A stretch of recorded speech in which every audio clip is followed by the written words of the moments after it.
Hi friends, welcome back to my channel. ಇವತ್ತು ತುಂಬ special ಆದ ರೆಸಿಪಿ ಮನೆಯಲ್ಲೇ ಮಾಡ್ಬೋದು. ಬೇಕ್ರಿಯಲ್ಲಿ ಮಾಡೋದಕ್ಕಿಂತ ಮನೆಯಲ್ಲೇ ತುಂಬ ಸುಲಭವಾಗಿ ಮನೆಯಲ್ಲೇ ಇರುವಂತಹ ಸಾಮಗ್ರಿಗಳನ್ನು ಯೂಸ್ ಮಾಡಿ ಕೆಲವೊಂದು ಸ್ಕಿಪ್ ಕೂಡ ಮಾಡ್ಬೋದು. ಮನೆಯಲ್ಲಿ ಯಾವುದು ಅವೈಲೇಬಲ್ ಇರುತ್ತೋ ಅದರಿಂದ ನೀವು ಈ ರೀತಿ ಕೇಕನ್ನು ಮಾಡ್ಬೋದು. ತುಂಬ ಸುಲಭವಾಗಿ ಮಾಡ್ಬೋದು. ಬನ್ನಿ ಯಾವ ರೀತಿ ಮಾಡೋದು ಅಂತ ನೋಡೋಣ. ಇಲ್ಲಿ ನಾನು ಆರೆಂಜ್ ಕಿತ್ತಳೆ ಹಣ್ಣಿನ ಜ್ಯೂಸನ್ನು ತೆಗೆದುಬಿಟ್ಟು ಈಗ ಇಟ್ಕೊಂಡಿದ್ದೀನಿ. ಈ ಜ್ಯೂಸಿಂದ ನಾನೀಗ ಯಾವ ರೀತಿ ಈ ಪ್ಲಮ್ ಕೇಕನ್ನು ಮಾಡ್ತಾ ಇದ್ದೀನಿ ಅಂತ ನಿಮಗೆ ತೋರಿಸ್ತೀನಿ.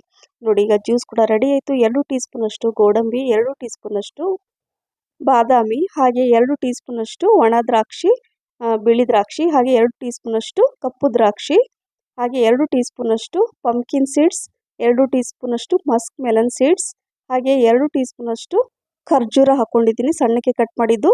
ಆಪ್ರಿಕಾಟ್ ಇದನ್ನು ಕಟ್ ಮಾಡಿ ನೋಡಿ, ಇದನ್ನು ಈ ಥರ ಹಾಕ್ಕೋಬೇಕು. ನಂತರ ಇದನ್ನು ಇದರಲ್ಲಿ ಮಿಕ್ಸ್ ಮಾಡ್ಕೋಬೇಕು. ಆಪ್ರಿಕಾಟ್ ಇದ್ದರೆ ಹಾಕೊಳ್ಳಿಲ್ಲ ಅಂದರೆ ಸ್ಕಿಪ್ ಮಾಡಿ. ಹೇಳಿದ್ನಲ್ವ, ಮನೆಯಲ್ಲೇ ಯಾವ ಡ್ರೈ ಫ್ರೂಟ್ಸ್ ಇರುತ್ತೋ ಅವನ್ನು ಮಾತ್ರ ಹಾಕ್ಕೊಳ್ಳಿ. ನಾನು ಮನೇಲಿ ಇವೆಲ್ಲ ಇರೋದ್ರಿಂದ ಆದಷ್ಟು ಹಾಕ್ಕೊಂಡಿದ್ದೀನಿ. ಬಟ್ ಇವೆಲ್ಲ ಹಾಕಿದರೆ ಕೇಕ್ ತುಂಬ ಚೆನ್ನಾಗಿರುತ್ತೆ. ಸೊ ಎಲ್ಲ ಮಿಕ್ಸ್ ಮಾಡಿಬಿಟ್ಟು ಇದನ್ನು ನಾನು 2 ತಾಸು ಅಂದರೆ 2 ಗಂಟೆಗಳ ಕಾಲ ಇದನ್ನು ನಾನು ಇದರಲ್ಲಿ ನೆನೆಸಲಿಕ್ಕೆ ಇಡ್ತೀನಿ. ನಂತರ ನಾನು ಕೇಕನ್ನು ಮಾಡ್ತೀನಿ. ಆವಾಗಲೇ ಈ ಪ್ಲಮ್ ಕೇಕು ತುಂಬ ಚೆನ್ನಾಗಿರುತ್ತೆ. ಸೊ ಈಗ 2 ತಾಸುಗಳ ನಂತರ ನಾನು ಈಗ ನಿಮಗೆ ತೋರಿಸ್ತೀನಿ. ಅದಕ್ಕಿಂತ ಮುಂಚೆ ನೋಡಿ, ಇಲ್ಲಿ ಬಟರ್, ಇದು ಮನೆಯಲ್ಲೇ ಬೆಣ್ಣೆ ನಾನು ತೆಗಿತಾ ಇರ್ತೀನಲ್ವ, ಅದನ್ನು ನಾನು ಇಲ್ಲಿ ಹಾಕ್ಕೊಂಡಿದ್ದೀನಿ. ಸೊ ಈಗ ಬೆಣ್ಣೆ ಕೂಡ ಕರಗಿಸ್ಬಿಟ್ಟು ಇಟ್ಕೊಂಡಿದ್ದೀನಿ 1 ಕಪ್ಪಷ್ಟು. ಸೊ ಇಲ್ಲಿ ನೋಡಿ 125 ಗ್ರಾಮಷ್ಟು ಸಕ್ಕರೆ, ಅಂದರೆ 2 ಕಪ್ಪಷ್ಟು ಹಾಕ್ಕೊಂಡಿದ್ದೀನಿ. 125 ಗ್ರಾಮ್ 125 ಗ್ರಾಮ್ ಅಂದರೆ 250 ಗ್ರಾಮಷ್ಟು ಸಕ್ಕರೆನ ಹಾಕ್ಕೊಂಡಿದ್ದೀನಿ. ಸಕ್ಕರೆ ಹಾಕ್ಕೊಂಡು ಇದನ್ನು ನಾನು ನೀರು ಹಾಕ್ಕೊಳ್ದೇನೆ ಈ ಸಕ್ಕರೆನ ಕ್ಯಾರಮಲೈಸ್ ಮಾಡ್ಕೊತೀನಿ. ಈ ಥರ ಚೇಂಜ್ ಆಗಬೇಕು ಸಕ್ಕರೆ. ಯಾವಾಗ ಈ ಥರ ಕಲರ್ ಚೇಂಜ್ ಆಗುತ್ತಲ್ವ ಆವಾಗ ಸ್ವಲ್ಪ ನೀರು ಹಾಕ್ಕೋಬೇಕು. ನೋಡಿ, ತಕ್ಷಣ ನೀರು ಹಾಕ್ಕೋಬೇಕು, ಇಲ್ಲಾಂದರೆ ಏನಾಗುತ್ತೆ ಅದು ಗಟ್ಟಿ ಆಗಿಬಿಡುತ್ತೆ. ಹಾಗಾಗಿ ಸ್ವಲ್ಪ ನೀರು ಹಾಕ್ಕೊಂಡು ಮಿಕ್ಸ್ ಮಾಡಿಕೊಂಡು ಗ್ಯಾಸ್ ಫ್ಲೇಮನ್ನು ಆಫ್ ಮಾಡಿಬಿಟ್ಟು ಇಟ್ಕೋಬೇಕು. ಈ ಗ್ಯಾಸ್ ಫ್ಲೇಮನ್ನು ಆಫ್ ಮಾಡಿ ಸ್ವಲ್ಪ ತಣ್ಣಗಾಗಬೇಕು. ಸೈಡಲ್ಲಿ ಇಟ್ಕೊಂಡಿದ್ದೀನಿ. ಸೇಮ್ ಅದೇ ಕಪ್ಪಲ್ಲಿ ಏನು ಸಕ್ಕರೆ ತೊಗೊಂಡ್ವಲ್ಲ ಅದೇ ಕಪ್ಪಲ್ಲಿ 3 ಕಪ್ಪಷ್ಟು ನಾನು ಮೈದಾ ಹಿಟ್ಟನ್ನು ತೊಗೊಳ್ತಾ ಇದ್ದೀನಿ. ನೋಡಿ, 3 ಕಪ್ಪು ಮೈದಾ ಹಿಟ್ಟು ಒಂದು ಜರಡಿಯಲ್ಲಿ ಹಾಕ್ಕೊಂಡು ಈಗ ನಾನು ಇಟ್ಕೊಳ್ತಾ ಇದ್ದೀನಿ.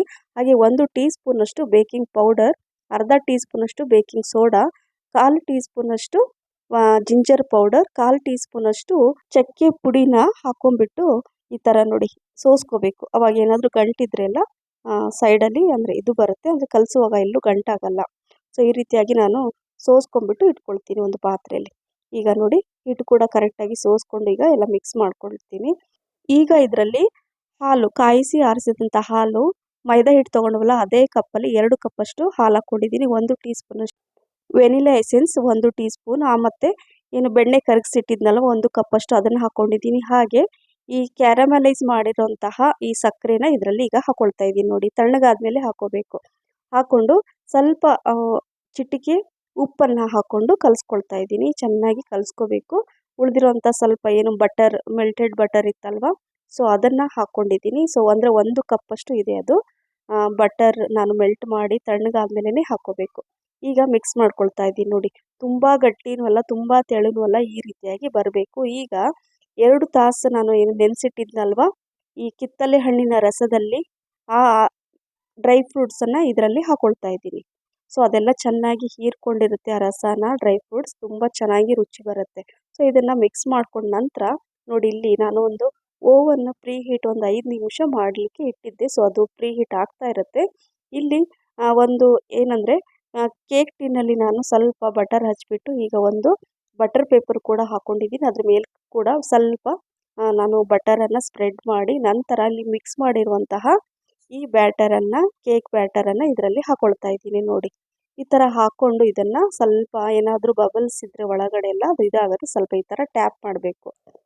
ನಂತರ ಇಲ್ಲಿ ಪ್ರೀ ಹೀಟ್ ಆಗಿರುವಂತಹ ಅಲ್ಲಿ ನಾವು ಇಡೋಕ್ಕಿಂತ ಮುಂಚೆ ಇಲ್ಲಿ ನಾನು ತೋರಿಸಿದ್ದೀನಿ ಲಾಸ್ಟಲ್ಲಿ ಸ್ವಲ್ಪ ಹೆಚ್ಚಿರುವಂತಹ ಬಾದಾಮಿ ಮತ್ತು ಗೋಡಂಬಿನ ಈ ಥರ ಹಾಕ್ಕೋಬೇಕು. ಎಷ್ಟಾಗುತ್ತೋ ಅಷ್ಟು ಡ್ರೈ ಫ್ರೂಟ್ಸನ್ನು ಹಾಕ್ಕೊಳ್ಳಿ. ಈ ರೀತಿ ಎಷ್ಟು ಡ್ರೈ ಫ್ರೂಟ್ಸ್ ನಾವು ಮೇಲೆ ಈ ಥರ ಹಾಕ್ಕೊಳ್ತೀವಲ್ವ ಅದರಿಂದ ನೋಡಲಿಕ್ಕೂ ಚೆನ್ನಾಗಿರುತ್ತೆ, ಹಾಗೆ ರುಚಿ ಕೂಡ ಜಾಸ್ತಿ ಆಗುತ್ತೆ. ಹಾಗೆ ಗೋಡಂಬಿ, ಬಾದಾಮಿ ಹಾಕ್ಕೊಂಡೆ, ದ್ರಾಕ್ಷಿ ಹಾಕ್ಕೊಂಡಿದ್ದೀನಿ. ಹಾಗೆ ಒಣ ದ್ರಾಕ್ಷಿ ಅಂದರೆ ಕಪ್ಪು ದ್ರಾಕ್ಷಿ, ಹಸಿರು ಬೇರೆ 2 ದ್ರಾಕ್ಷಿ ಹಾಕ್ಕೊಂಡಿದ್ದೀನಿ, 2 ಟೈಪ್ ದ್ರಾಕ್ಷಿ. ಹಾಗೆ pumpkin seeds, water melon seeds ಅದನ್ನು ಕೂಡ ಹಾಕ್ಕೊಂಡಿದ್ದೀನಿ. ನಂತರ ಈಗ ಈ ಟ್ರೇನ ಇದರಲ್ಲಿ ಮೊದಲೇ 5 ನಿಮಿಷ ನಾನು ಏನು ಪ್ರೀ ಹೀಟ್ ಮಾಡಿ ಇಟ್ಟಿದ್ನಲ್ವ ಓವನಲ್ಲಿ ಹಾಕಿ 180 ಡಿಗ್ರಿ 35 to 40 ಮಿನಿಟ್ಸ್ ಇದನ್ನು ಬೇಕ್ ಮಾಡಲಿಕ್ಕೆ ಇಟ್ಟಿದ್ದೀನಿ. ಅಥವಾ ಲಾಸ್ಟ್ ವಿಡಿಯೋ ನಿಮಗೆ ಶೇರ್ ಮಾಡಿದ್ದೆ ನಾನು ಕೇಕ್ ರೆಸಿಪಿನ, ಅಂದರೆ ಗ್ಯಾಸ್ ಮೇಲೆ ಒಂದು ಕಡಾಯಿ ಇಟ್ಟು ಯಾವ ರೀತಿ ಬೇಕ್ ಮಾಡಬೇಕು ಅಂತ. ಹಾಗಾಗಿ ಆ ರೀತಿ ಕೂಡ ಮಾಡ್ಬೋದು ನೀವು. ಒಂದು ಕುಕ್ಕರ್ ಇಟ್ಬಿಟ್ಟು ನಾನು ತೋರಿಸಿದ್ದೆ ನೋಡಿ ನಿಮಗೆ.